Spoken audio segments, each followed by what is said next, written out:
Well, if your business looks successful on the outside, but secretly feels like it's held together with duct tape, behind the scenes, this episode is going to hit home for you.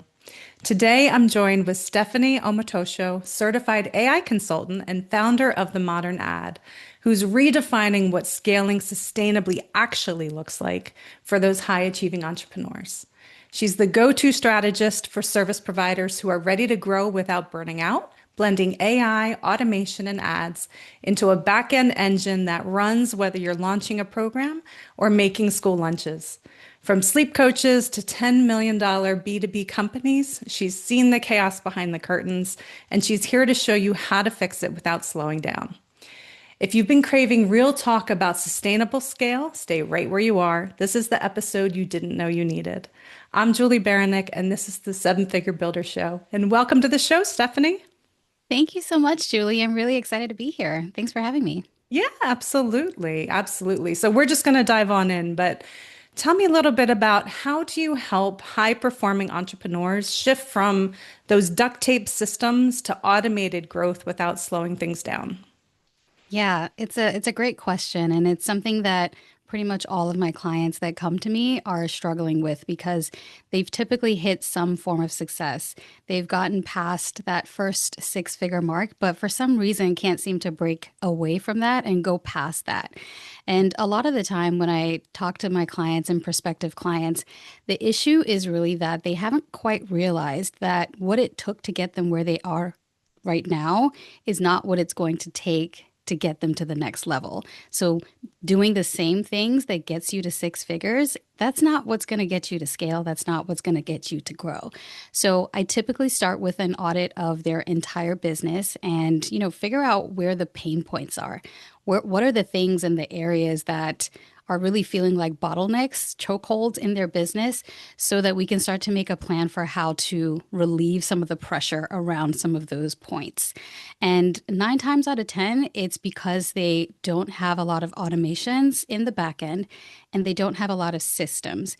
And then digging deeper into that, the root cause of why they don't have automations and they don't have systems is because they don't have a lot of stuff that's documented. A Mm. lot of the time, it's been the founder or, the person that started the business that's driven the success to where it is. And maybe they have a few small team members here and there, but everything kind of still lives with them. They are the ultimate decision maker. They're the reviewer of all the things. And if they're the person that constantly has to be plugged into the process, it's really difficult to break away from that and scale and grow because we all have the same 24 hours in a day and energy is finite, right? So that's usually the point that needs to be driven home when I'm talking to my clients. And it's a really kind of like a come to Jesus moment when you realize that yes, I've built this thing that's successful on paper, but in the back you're like really hurting, and it's like almost you don't want to do it anymore because it's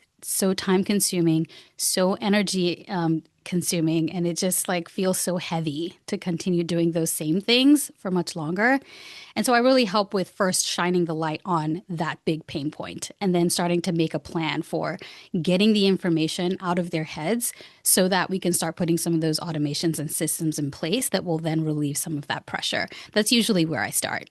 Yeah, no, that makes total sense. And it's funny because SOPs feel so dry, like the Yep. last thing on earth that people want to do. But Yeah. yet, that's really the key to taking from what's up here to your team members to get you out of the weeds and not have to be involved in the day to day anymore. Absolutely. It took me a good year before I wrote my first SOP. And, I couldn't break past my first 4K months. I just could not do it because everyone relied on me for everything. And ultimately, it held me back because I was like, well, I can't take on a new client because then I'm going to have to do all the things. And Right. like, no one can support me because it's all in my head. But it really took getting that first SOP written to be like, okay, well, this isn't so hard. I can do this again. And once you have that first batch created, you can start to think about how your team can support you. And it's a little bit uphill from there. For sure. So let's talk about what that looks like because, we have it all in our heads. We can write an SOP, great. But then what, right? Like it's kind of a slow down to speed up process. But what do you see with your clients? Absolutely. I love that phrase, slowing down to speed up, because if you're a high performing achiever, that's not what you want to do. You want to go, Mhm. go, go and, keep moving and driving, grinding towards your dreams. But that is really what's required, right? Because otherwise you're going to keep doing the same things and expecting different results. And that's the definition of insanity, right? Mhm. So, getting to the place of like developing those SOPs initially with my clients, we'll have just like a conversation on Zoom like this, right? So if they're coming to me and they're not like specifically looking for ads and it's like there's something broken in the business, this is how we'll start. It's a conversation about what's the biggest pain point, how do you go through this process in your business. And I like to record all my calls because I use AI for everything now. And essentially I go through kind of like a 21 step questionnaire, and then I'll flesh it out from there based on how the conversation is going. But it identifies, what are the specific steps that you take when you're doing this task? Is anyone involved? Are there any review points? What's the most painful part of this? What are the tools that you use when you're going through this process? Do you need support with other tools? Which pieces would be easy to automate versus not easy to automate? Mhm. Or are there things in this process that impact your clients or your customers? Because we want to make sure that those things, given that they drive the impact of your business, aren't impacted, right? So it's like we go through all of those different questions just to fully understand what happens in that process. And then I'll use my AI tools, ChatGPT, to, read the transcript and then give us a first draft of what that SOP should look like. So it doesn't even need to be super painful. This is what I do if they've never done an SOP before and they don't know where to start. So that's the process I'll go through. But if they have and maybe they just need some additional time, then, I'll make a recommendation for some tools that they can use. Loom is one of my favorites, and I also really like Tango and Scribe. So those are some tools that you can also use to just make it easy. So with those, you just share your screen and you just click, click, click, and then the tool will basically just write the SOP for you from there. So, I love to share both the real life, this is how I would do it, but also, using tools Mhm. to do that as well. Yeah, absolutely. And I love Scribe and all the tools that you mentioned.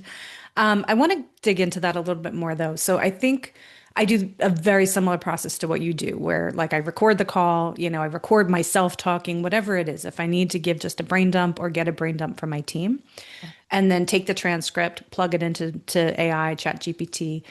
And I think a lot of people miss that, right? Like I know you touched on it, but can you explain a little more for somebody, like how would they actually crunch that information and get something like a first draft of an SOP to be able to take to you to say, hey, here's what I've got. Let's turn this into something automated. Yes, absolutely. So it's a really, I'm glad that we're digging into this because how you use AI really impacts what you get out of it. And, if you don't use it in the right way, then you maybe don't get the best results that actually end up helping you. So what I would say is, there's multiple ways to do it, but the easiest way is to just go into ChatGPT and tell it the situation that you're facing. So it needs to understand what is the problem that we're trying to solve here. Because what it can do is not only assess what your current process is, but it can also make recommendations for additional things that you can do to make the process even smoother and refine the way that you're going through your everyday. So I like to start with here's the situation that I'm facing. This is who I am in my business and the role that I play. I want you to. So, with this next step, you're setting the role for ChatGPT to play. I want you to act as my operations executive and analyze this transcript to piece out the specific steps that I take in this process. My goal is to generate a repeatable, scalable, sustainable SOP that anyone on my team can pick up with the tools I mentioned and replicate the process with the same level of accuracy and consistency. How you will know that this is good is when you XYZ include all the tools that need to be used for this process, include other things that we need to consider, include the step by step instructions and the specific, um, you know, applications that you need to navigate. So it's giving it that very clear breakdown of here's who I am, here's the goal I'm trying to accomplish, here's your role in this, and here's what success looks like. And then I like to always end with a question of if you need any more information from me, please ask before you generate the SOP. Because sometimes, your expertise might need to be, fleshed out a little bit in the prompt or in your transcript. So ChatGPT can then prompt you for those additional details. Yeah. So for the listeners, I want you to pause, like hear what Stephanie's saying, and you can rewind this back, go through, like, let's make this really actionable, right? Go through those specific questions that Stephanie just said, ask them of yourself, record that, and then take the transcript, plug it into ChatGPT, use the prompt that Stephanie just said. You can write it all out and then contact Stephanie to help you process it further. But like, that's a Absolutely. huge leap forward, just that in and of itself, where people are feeling they're stuck on the hamster wheel and not Yeah, sure how to take that step forward. Like for it lives sure. in my head. I don't have time, For me personally, I love doing brain dumps on the road. Not that I'm typing, but just Yeah, recording with the myself. voice. Yeah. Yeah. Hmm. Like I can process and just literally brain dump and then come back later, take that brain dump transcript and then crunch it out into a full out SOP for my team or messages to my team or action steps or whatever, right? Yeah. Would you say that that's helpful or what are your thoughts on Yes, that? absolutely. That's helpful. It's usually my plan B because I have young kids, and a lot of the time when I'm doing some of this stuff, they're in bed and I'm not trying to wake Right. them up. Right. But Totally. it is really easy when you're on the go to just, hold that microphone button on ChatGPT and literally speak out what I just said. And Mhm. sometimes it comes out more naturally, easier than when you're typing, because when you're typing, Yeah. you type slower than you think, right? And Yeah. slower than you speak. So when you're doing the voice feature, it typically flows out a little bit easier and you can add more details without it feeling like such a chore. So absolutely, I love that. Yeah. Yeah, and we speak differently than we type, right? Like the words we use when we Correct. speak are fluent, right? That's like our Yeah. brain dump. But and I tell my clients the same Yeah. thing. It's like record it, send it to me. I love using Video Ask. I don't know if you use that with your clients, but Ooh, Video Ask is one of my favorites to have a video questionnaire that they can answer. I'll have to check that one out. I love it. And then they can go back and record back to me. And I tell them, do this like verbally, right? Like don't type it Yeah. out because you'll speak differently to me than you'll write it out. I love that. Yeah. We're trained to hey, I hope this email finds you well. We don't Right, talk right. like that in We real get life. into So cliches yeah, and whatnot. Yeah. absolutely. Awesome. So, okay. So they have their thoughts, they have their SOP. Where would they go next? Like, what is that next thing that they need to think about?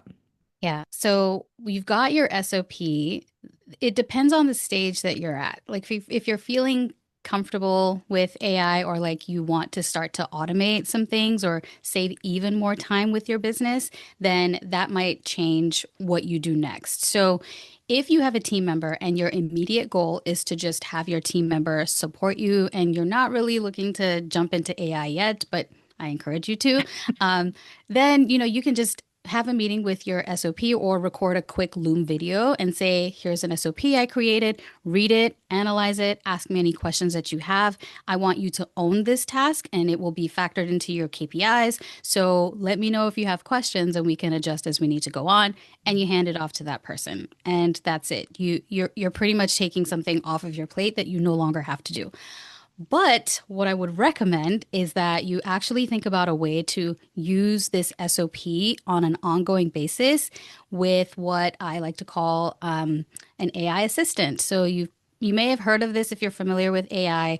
It's essentially a custom GPT that you can train on your business processes, your business, the services that you offer, your price points, questions that you get, et cetera, et cetera.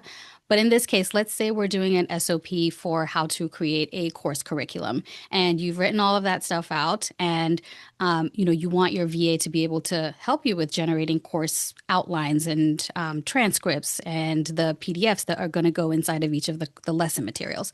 So yes, you can have an SOP for how to do that, but if you create a custom GPT or an AI assistant that knows how to do this specific task the exact way that you like to do it, tailored to your business brand, your voice, your mission, everything like that, then you don't your VA or your team is not going to have to follow the SOP every time. It's just going to say, I'm on lesson one. Give me the course outline and the transcript for this lesson. Mm. Done. You're saving like even more time with that. Yeah. You've trained it on the process, and now the AI assistant knows how to do that process, and it can just generate the outputs for you from there. So that's where I would say that, business owners should be thinking about going is these repeatable tasks that you have. Think about how you can use AI, ChatGPT, Claude to wrap those processes around and then use that to, streamline the process even more. Yeah, absolutely. And there's so many, as we know, AI is constantly evolving, and there's Yeah. so many applications that, New we tool every think, day. I know, seriously, you and me both, that so many businesses, like the bigger businesses, are doing it. And there's so many applications in any size business. Can you talk through some of those use cases of like the AI receptionist and the voice agents and AI funnel? Like there's so many things that people don't even know exist yet. Yes. And I love the idea of an AI concierge. Hmm.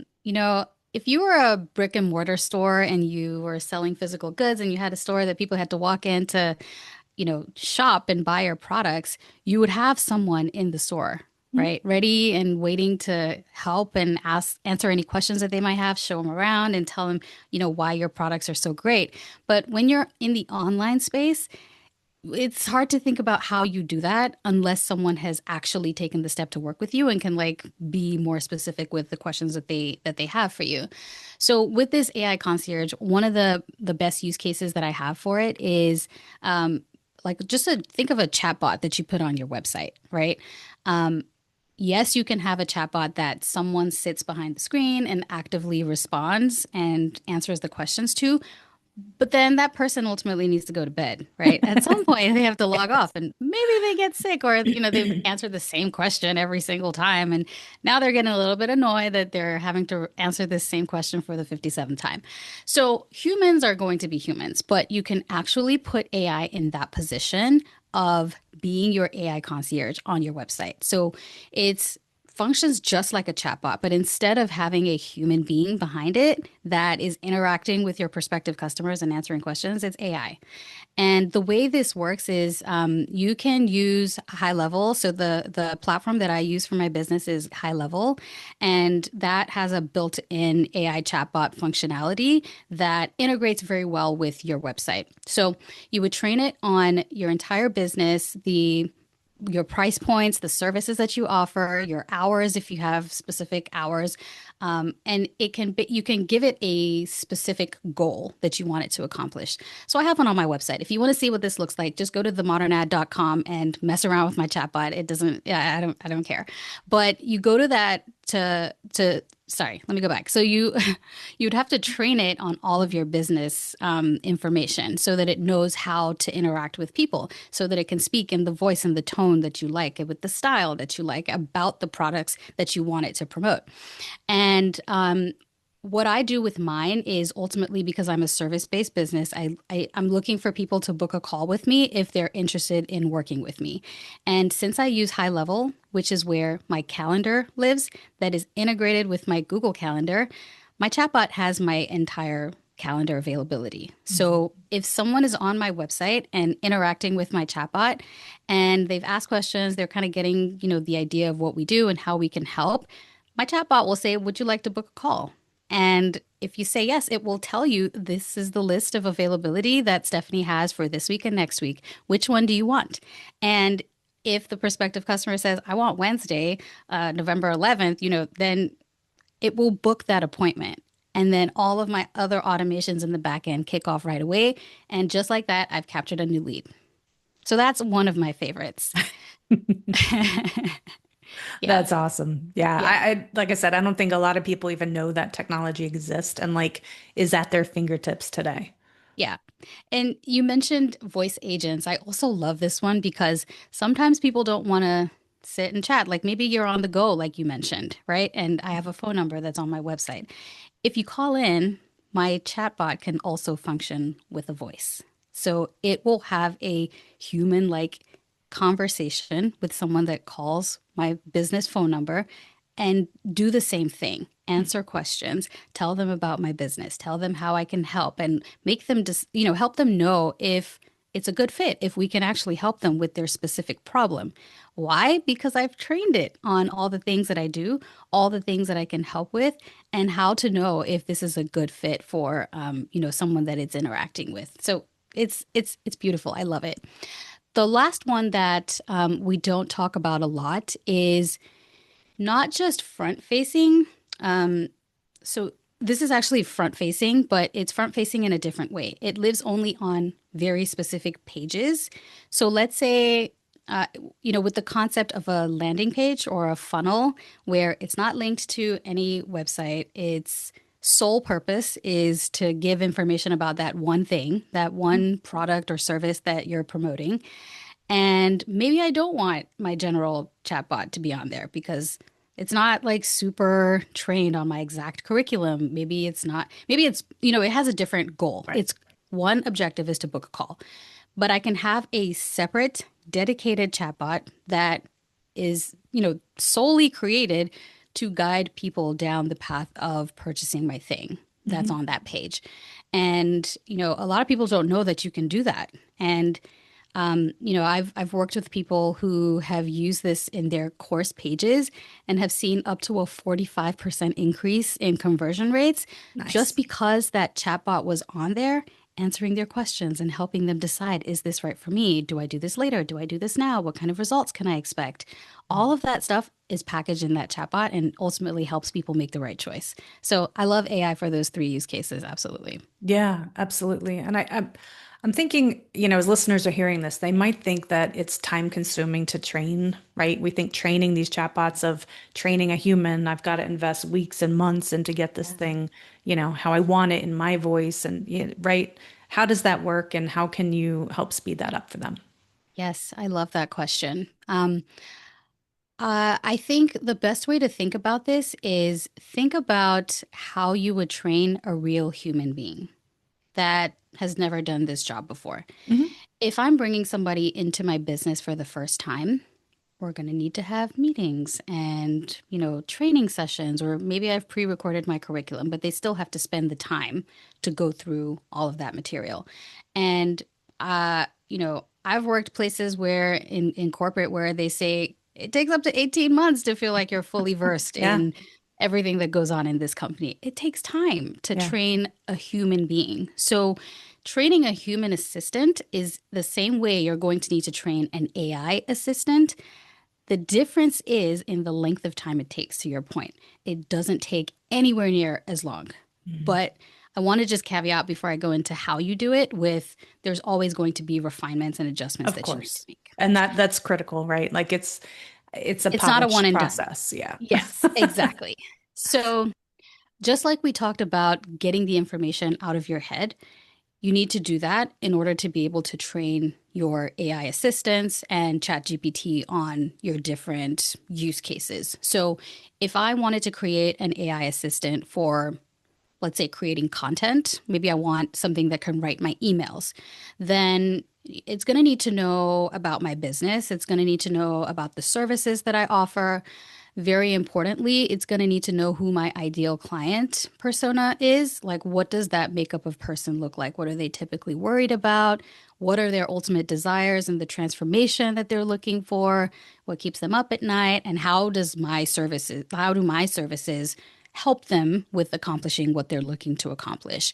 It's going to need to know how I write. It's going to need to know what I like to sound like. Are there words that I don't like to use? Are there phrases that are kind of like, unique to me? Are there things that only you say when you talk and people would be able to recognize you by? So it's going to need to know all of that stuff if you want it to sound like you. Mhm. Otherwise, you're going to get generic robotic stuff that, makes you feel like, oh, ChatGPT makes me Right. lose my personal touch. But if you don't give it all of that information about, your business and how you like to sound, there is no way that it's going to sound like you. Mhm. The same way, if you were training a human to write your emails, they would also need that information to learn how you want to come across, how you want to be presented so that they can give the result that you're asking them to give. So it's the exact same thing. It's just that when we think about AI, we think that everything needs to be boom, boom, boom, fast, fast, fast. You should know all this stuff if you're so magical, but it Right. still needs a little bit of hand holding. And Mhm. ultimately, you need to take some time to feed it the information that it needs in order to be able to perform at the level that you want it to. And one just like pro tip for getting ChatGPT to sound like you, especially where content is created, is giving it examples of what good looks like. So in Mhm. my first prompt, I mentioned you want to tell it what successful looks like. Across the board with any AI training, you're going to want to do that. So if you want AI to write your emails, give it some examples of past emails that you've written that you really liked and say, these are past emails. Use these as examples of my flow, my how I structure my emails and all of that good stuff. So those will all just help to elevate the response that you get and make it a better match for what you're looking for. Yeah, absolutely. And it is a finesse process. Like if you get the first output and you're like, that's okay. You need to just Yeah, kind of tweak it a little bit until you get it to a point where exactly. it feels good. Yeah. And I think that another thing that folks sometimes don't know is that different models and different tools will give you different variations. Right. So I personally like to test ChatGPT and Claude. Mhm. I like Claude a lot for long form content. It just seems to be a little bit more analytical and precise with the instructions that I've given it when it comes to long form, whereas ChatGPT is a little bit more hip and spicy. So she's like, she knows what's happening today. She can like keep up with social media captions and stuff like that. But Claude is like really reasoning and, Mm, making sure that it's hitting the mark. So if you have like instructions, you can feed it to ChatGPT, feed it to Claude, compare the outputs and see which one you like, and then go from there. exactly. Yeah. Now, I want to shift gears a little bit because I know your other area of expertise is ads. Yes. So, as people have, things really set up how they want it, you can really pour the gasoline on with ads. But um, a lot of people are scared of ads. Like, what would you say to them? And they don't want to just set money on fire. Yeah, I totally get it. I mean, I totally get it. No one wants to put money in anything that doesn't work. I Mhm. totally get it. But I'll go back to something that I said earlier is that you can't keep doing the same thing and expecting different results. And what advertising does is it just sends more traffic to what you already have, Mhm. right? And I think ultimately, if you've tried organic strategies, you are getting tired and burnt out from doing all the things all the time and, constantly having to create content and pitch for this and, do that. The only way that you're not going to have to do that manual stuff is with paid advertising. It is Mhm. the fastest way to get more eyes on what you're offering. And I think it really just takes a little bit of a mindset shift to really embrace that perspective of doing something different in order to get a different result. I really hesitated a long time before I ran my own ads. I mean, I was running ads for my clients for about a year before I even took the leap to run my own ads. And as soon as I hit publish, I felt it, right? Mhm. Like I was like, You see those okay, this numbers is what ticking. it feels like. It's $20 gone today. Yeah. Okay. I get it. So I get it. Like I run my own ads now and I know that it's a little bit emotional because it's like what if this doesn't work? What if but think about advertising as a way of gathering data, Mm. right? So that's the second thing is just think about it as gathering data on what is working and what is not working. And you are still in control. You can turn it off whenever you want. But the thing is, you'll never know what success looks like if you don't try it, and then you'll stay stuck in the same spot. So, first, embrace that mindset of doing something different to get a different result and get you to where you want to go. And then, second, look at it as a data gathering exercise and practice just like being in that mindset of the person that you want to be 5 years from now, who is likely going to get there through exploring some of these different avenues that you haven't before. Yeah. And it's, yeah, very true. I like to use it a couple different ways, but do you encourage people to like prove organic success first and pour gasoline that way? Or is it A/B testing, right? Of like which of these is going to work faster, right? Like to figure Yeah. out for that audience, which of these is going to be my better option. Yeah. I love that question. And I'm smiling because my answer might be a little bit controversial. But I would say if you have money that you're comfortable with losing, Mhm. then maybe use the paid advertising to validate your offer. That's my straight answer. Mhm. Some of my clients are VC funded, and for them, it's not as emotional. They obviously they still care. They still have to Of send their course. bottom line back to their board and Right. make sure that they're giving a return on their investment. But it's not as emotional because it's not their personal money. But if you're a founder and it's your bank account that the ad spend is coming out of, yes, it can be a little bit uncomfortable. So if you're not, so I would say a good like minimum budget for the month is maybe like $2,000 for testing something like lead generation or purchases. That's minimum. If you're doing something like traffic, which I generally don't recommend, you can start lower. Um, and if you're in that space and you maybe don't feel comfortable with lighting $3,000 on fire, maybe nine actually, because I recommend testing for a little bit longer. Then I would recommend that you test and validate your offer before you move into paid advertising. But if you have a little bit of money and you're looking to test for customer market fit, then yeah, you can absolutely use paid advertising to validate your offer. I love how we started the conversation with AI and automations and the back end stuff because I want to make this point really clear that ads aren't a magic bullet. They just send traffic to wherever you tell it to go. And if you send traffic to, I like to say, a leaky bucket, then it's going to fill up. But Yeah. then those holes are still, the water is still going to come Mhm. spilling out of those holes because there are holes. There are holes in the bucket. And so think of that when you're, considering whether you're ready to run ads is how will people that come into your space ultimately move from one step to another? You really got to think about the customer journey. Yeah. Yes, I'm coming to your landing page, but are your links broken? And, is your page set up to convert properly? All right, what happens after I, opt in and give you my email?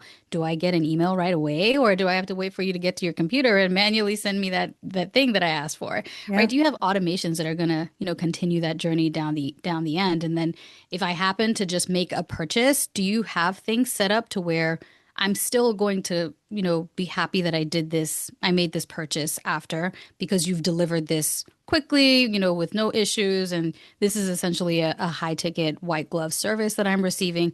You really have to think about every step of the journey after the traffic gets to you, because that's really where your conversion potential will be. And if you have holes in your bucket, you have holes in your funnel, Mhm. your ads are not going to do anything for you. Yes, 100% yes. Ads are an amplifier to what you already have, and the good, the bad, and the ugly, it's going to amplify it. So I would echo the same of you want to look at things end to end, make sure that it's solid and, figure out what automations and what dots you need to connect in the meantime. Because it's, yeah, if you got holes in your bucket, it's going to be a sieve and just pour right back out And then again, it's and so that's not what sad. you It's want. It like, is. it's so sad.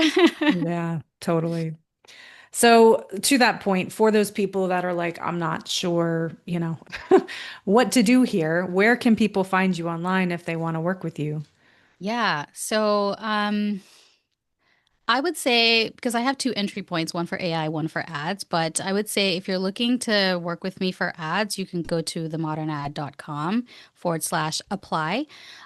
Or if you're looking for, insights on what is causing issues in your business and, you're not sure if ads are the right fit for you or if maybe you should focus on automations or AI first, then you can go to themodernad.com/start AI.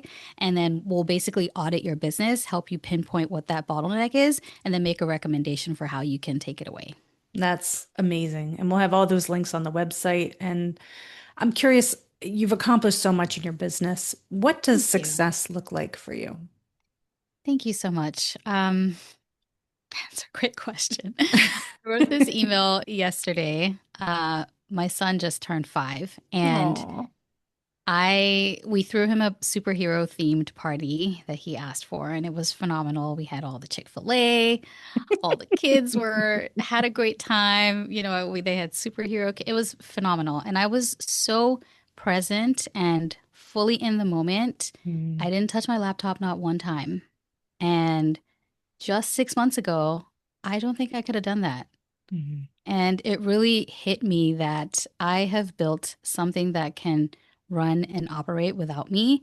And mhm, that's what I think success is. I think we did not start businesses to be chained to our laptops. We did not start businesses to work all the time. mhm. We started businesses because we thought that this was going to give us the time and the financial freedom that we were looking for.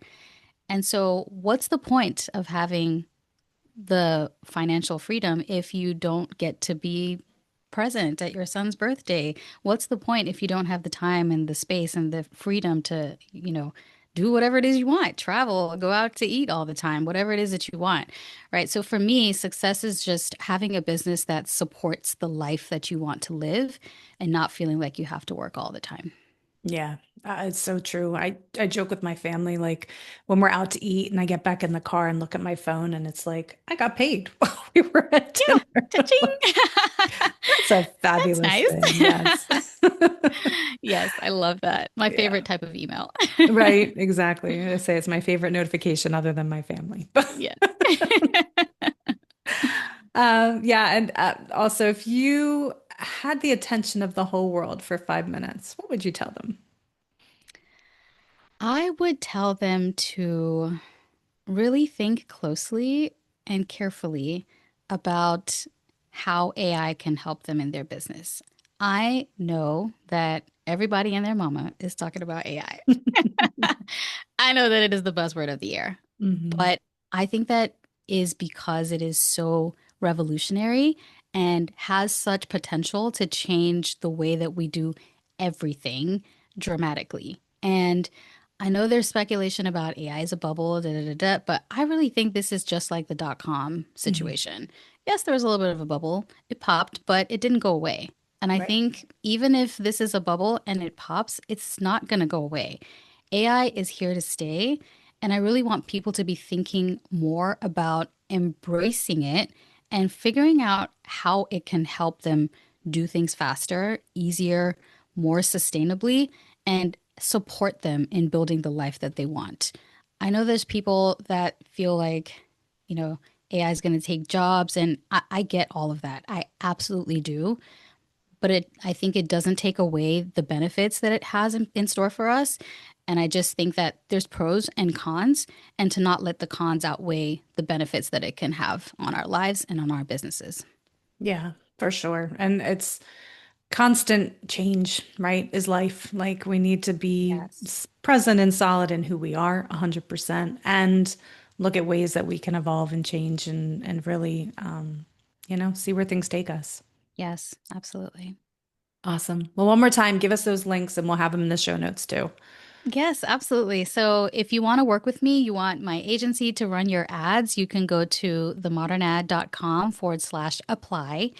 And if all of our conversation about AI and automations and unbottlenecking your business has sparked something in you, you can go to themodernad.com/start AI, and we will audit your business and figure out what next step you need to take. I also have a Black Friday special that's coming up soon. So, depending on when this airs, you just might be in luck. But I'm basically packaging up a lot of my knowledge and ad frameworks that are working right now, automation tools. So, just get on the wait list and see if you might want to grab something. And you can do that at themodernad.com/early. Perfect. Awesome. Thank you. Thank you. Thank you. Yeah, we will put all those links out. And yeah, thank you so much for being on today. This has been awesome. Of course. Thank you so much, Julie. I had a great time. Good. Me too. And if you found value in this episode, please do share it. That's how people find us. And you can find me at sevenfigurebuilder.com. And I will see you on the next episode. Thanks so much. Bye.